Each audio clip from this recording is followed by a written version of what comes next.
आज जो चीज़ मैं डिस्कस करना चाहता हूँ ये कि भाई जब दर्द के साथ मरीज़ हमारे पास आता है ना, तो there specific things we need to no.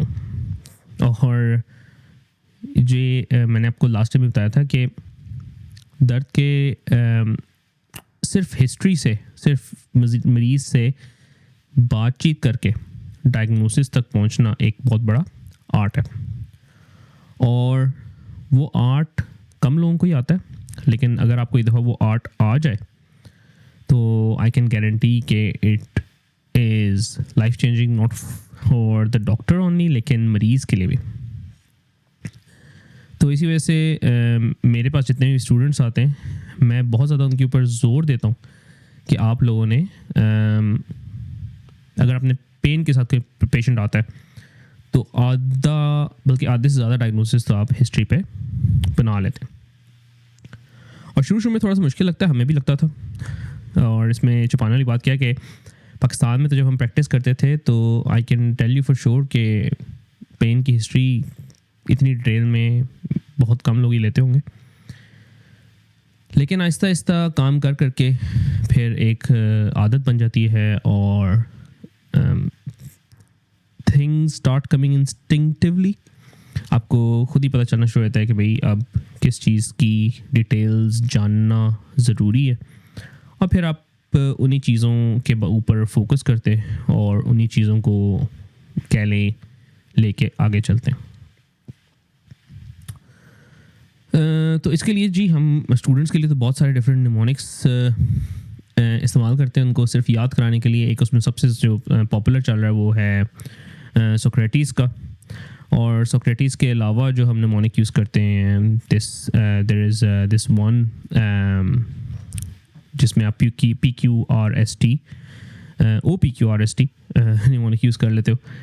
तो इस तरह के जो हैं काफ़ी सारे निमोनिक्स अवेलेबल हैं, हम लोग यूज़ भी करते हैं।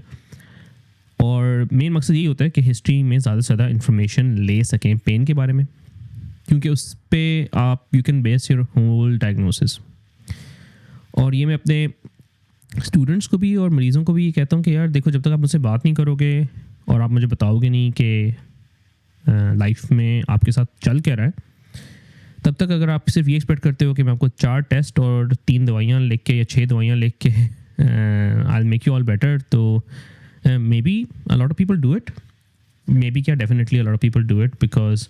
जिंदा एग्जांपल्स आपके सामने भी होंगी और मेरे सामने भी हैं। तो मेन चीज़ें जो हम देखते हैं दर्द के साथ मरीज़ आता है कि भाई दर्द नंबर 1 तो सबसे इम्पॉर्टेंट चीज़ ये है, दर्द शुरू कब हुआ, नंबर 1 कैसे हुआ, what were you doing, number 2 एकदम से हुआ या आहिस्ता आहिस्ता हुआ, नंबर 3 ठीक हो गया, कहाँ हो रहा है,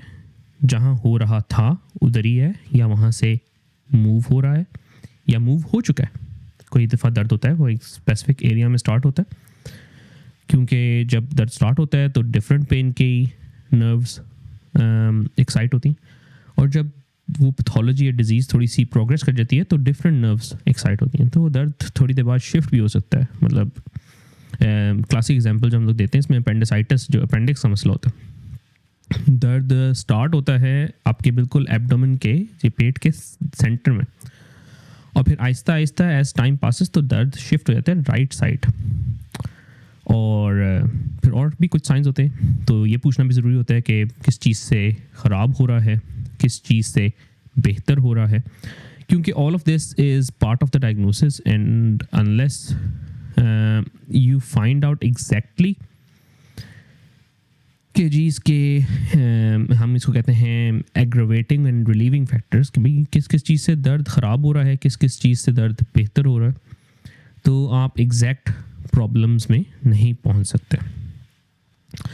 तो सोक्रेटिस जो निमोनिक मैं बता रहा हूँ यही है कि साइट क्या है, ऑनसेट क्या है, करेक्टर क्या है, रिलीविंग फीचर्स क्या है, एसोसिएटेड फीचर्स क्या हैं, टाइमिंग कैसी है पेन की, सिविरिटी कैसी है, इन सब चीज़ों को लेके साथ चला जाता है।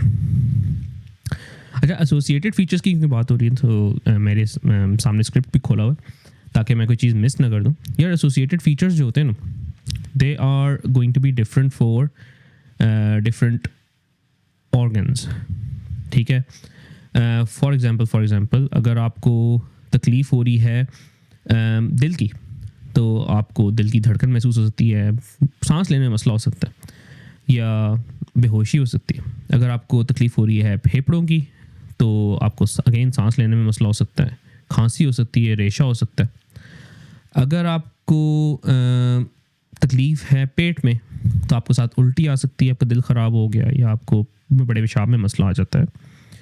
या खून आ जाता है उल्टी में या पेशाब में, और जॉन्डिस वगैरह जिसको यरकान कहा जाता है। इस तरह की चीज़ें इंपॉर्टेंट होती हैं हिस्ट्री में पूछना। टांगों में दर्द होता है तो हम पूछते हैं भाई आपको सिगरेट वगैरह पीते हो, पहले होता है दर्द, कितना चलने पे या ना चलने पे दर्द हो रहा है, कोई चोट छोट तो नहीं लगी, इस तरह की चीज़ें। ये देखो, जब तक आप इस तरह की हिस्ट्री नहीं लोगे तब तक you will not be able to pinpoint कि मसला क्या है। और अक्सर लोगों से पूछते हैं भाई कि अच्छा बताएं कौन से टेस्ट कराऊँ, कौन से टेस्ट कराऊँ। और मैंने लास्ट वीडियो में कहा था कि टेस्ट पे जाओगे ना तो टेस्ट की तो इतनी किताबें भरी पड़ी हैं कि 1000 करवा लो, लेकिन जब तक आपके डॉक्टर को नहीं पता कि मसला कहाँ चल रहा है तो 1000 टेस्ट भी करा लोगे ना तो उसका हल नहीं निकलेगा। हल दर्द का टेस्ट कराना नहीं होता, सबसे पहले तो ये जानना ज़रूरी होता है कि अंदर चल क्या रहा है। ठीक है, फॉर एग्जांपल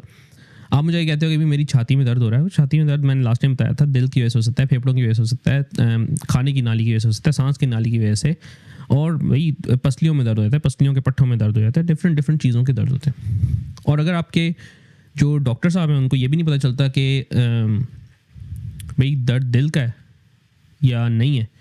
तो वो क्या करेंगे, आपको दिल के लिए ईसीजी लिख देंगे, फिर एक एको जिसको अल्ट्रासाउंड कहते हैं वो लिख देंगे, फिर आपको फेफड़ों के लिए एक्सरे लिख देंगे, साथ सीटी स्कैन लिख देंगे, फिर आपको फूड खाने की नाली के लिए एंडोस्कोपी लिख देंगे, फिर आपको आपके मसल्स के लिए और रिब्स के लिए जो है एक्सरे में तो पता चल ही जाएगा या सीटी स्कैन में, लेकिन कुछ जो ज़्यादा फन्ने खान होते हैं वो आपको इंजेक्शन लगाना शुरू कर देंगे। तो when you go to a doctor, और अगर आपको डॉक्टर नहीं भी ये सवाल पूछ रहा तो मेरे हमें आपको ये चीज़ें बतानी उसको ज़रूर चाहिए, क्योंकि यार जब तक आप ये नहीं बताते ना कि दर्द कहाँ पे है, कैसा है, कब स्टार्ट हुआ, तब तक डायग्नोसिस सिर्फ आपकी हिस्ट्री बनाना मुश्किल हो जाता है। तो आप बहुत सारे गैर ज़रूरी टेस्ट करने चले जाएंगे और गैर ज़रूरी दवाइयाँ खाते रहेंगे, फिर 2 हफ्ते बाद दोबारा जाएंगे डॉक्टर के पास, फिर 2 हफ्ते बाद दोबारा जाएंगे और जाके पता चलेगा भाई अब तो हार्ट फेल हो गया। तो एक्सरे से जो है वो दिल का मसला नज़र नहीं आता उसके लिए, और मज़ीद टेस्ट करवाने पड़ते हैं, टेस्ट ज़रा डिफरेंट होते हैं। तो शॉर्ट फॉर्म जो मैं आपको बताना चाह रहा हूँ ये है कि अगर आपको दिल का कोई मसला है या कोई भी तकलीफ़ हो रही है तो you have to take a proper history. जब तक आप अपने मरीज़ का इंटरव्यू नहीं करेंगे तब तक आपको सही तरह से पता नहीं चल सकेगा कि दर्द की वजह क्या है। जब आपको दर्द की वजह पता नहीं चलेगी तो आप जितने मर्ज़ी जो हैं कर लें डिफरेंट वेज यूज़, आप टाइम ज़ाया करेंगे अपना भी और मरीज़ का भी, और पैसे ज़ाया करेंगे। अपने तो करेंगे लेकिन ज़्यादा मुझे फ़िक्र इस बात की होती है कि मरीज़ों के पैसे ज़ाया करेंगे। और आप लोगों से अब मतलब क्या छुपाना, मैंने पाकिस्तान में भी first 9 months after passing out from medical college काम किया, और पाकिस्तान के हस्पतालों के ये हाल है कि भाई वहाँ पे तो जूनियर डॉक्टर जो होता है वो फिर जूनियर डॉक्टर ही होता है वहाँ पे बैठा हुआ, और वही सारे जूनियर डॉक्टर इमरजेंसी में, वही सारे क्लिनिक्स में सबको देख रहे होते हैं, क्योंकि जो कंसल्टेंट्स हैं या जो सीनियर डॉक्टर्स हैं वो तो गए हुए हैं अपनी दुकान चलाने अपने क्लिनिक्स में फॉर एग्जांपल, और पीछे जूनियर बैठा हुआ है, ना उसको सही तरह सुपरविज़न मिली है, ना उसने इतनी वेरीड जो है मेडिसिन देखी, और उसको जो है छोड़ दिया गया। तो मुझे याद है हम इमरजेंसी में बैठे होते थे तो हमने पर्चियाँ बना के रखी होती थी पैरासीटामोल की, डाइक्लो की, और कुछ जो ज़्यादा फने खान थे वो फिर ब्रूफन शरूफन भी देते थे सबको, और जो जैसे मरीज़ आता था उसका नाम लिख के वो पर्ची उसको पकड़ा देते थे और जाके इंजेक्शन लगवाता था। वो अलग बात है कि इंजेक्शन वहाँ पे क्या असर करेंगे, मतलब पानी भर के टीकों में आता था हमारे पास और हमें पता होता था, और ना सिर्फ हमें पता होता था, हॉस्पिटल वाले सबको पता होता था। और कुछ लोग कई दफ़ा तो इस तरह हुआ है कि इंजेक्शन लगाया कोई असर नहीं किया, तो मैंने मरीज़ों से कहा यार अगर आप वाकई असर वाला इंजेक्शन चाहते हो आई एम वेरी सॉरी, तो ये बाहर जो दुकान अन्य से अपने पैसों से जाके ले आओगे तो फ़र्क पड़ेगा। कसूरवार कौन था यार? मैं तो अपने इमीडिएट सीनियर्स को, कंसल्टेंट्स को कसूरवार ठहराता हूँ। आई नो कि the whole responsibility doesn't sit with them alone, लेकिन यार ये चीज़ जो है, आप इस रिस्पॉन्सिबिलिटी से you can not shy away, क्योंकि जो कुछ भी हो you are responsible for your patients. और हम लोग तो उनको कहते रहते थे। और पते की बात तो ये है कि बहुत सारे लोग जो हैं वो डोनेशंस लिख के, जो स्पेशली वेल ऑफ मरीज़ होते थे, वो डोनेशन लिख के जाते थे, और वो डोनेशन जो है वो सीधी जाती थी अगेन इसी तरह के डॉक्टर्स, जो सीनियर डॉक्टर्स उधर बैठे होते थे, उनकी बैंक अकाउंट्स में। वो कहानी मैं किसी और दिन खोलूँगा। देयर वाज अ पेशेंट, हमारे पास मरीज़ आया था जिसको फ्लू था बहुत सीवियर किस्म का, और उनके लिए ट्रीटमेंट सीख करते करते रात के टाइम में हमें कोई 8-9 बजे हुए थे। मैंने ऑन कॉल जो ड्यूटी पे सीनियर डॉक्टर कंसल्टेंट से उनको फ़ोन किया, उनको बताया भाई ये मसला है, हमें इस चीज़ की ज़रूरत है, मेरे पास वो कैपेबिलिटी नहीं है, आप ये कर सकते हैं। उन्होंने मुझे आगे से डांट दिया कि भाई तुमने मुझे क्लिनिक में फ़ोन क्यों किया, तुम्हारी हिम्मत कैसे हुई कि तुमने मुझे फ़ोन किया क्लिनिक में। और मैं बैठ के सोच रहा हूँ यार कि अच्छा, हमसे कोई ज़रा सी भी गलती हो जाए ना, आके कहेंगे अपने अम्मा अब्बा या मामे ताए चाचे के साथ आप ये करोगे। और मैं सोच रहा हूँ कि यार आप वैसे हमें तो बड़े ताने देते हैं, लेकिन अगर आपका मामा चाचा ताया अब्बा इस तरह अस्पताल में लेटा होता, आप आगे से ये कहेंगे कि आपकी हिम्मत कैसे हुई कि आपने मुझे फ़ोन करके क्लिनिक से बुलाया। तो अनफॉर्चुनेटली क्योंकि इस तरह का सिस्टम है, इस तरह के लोग हैं, और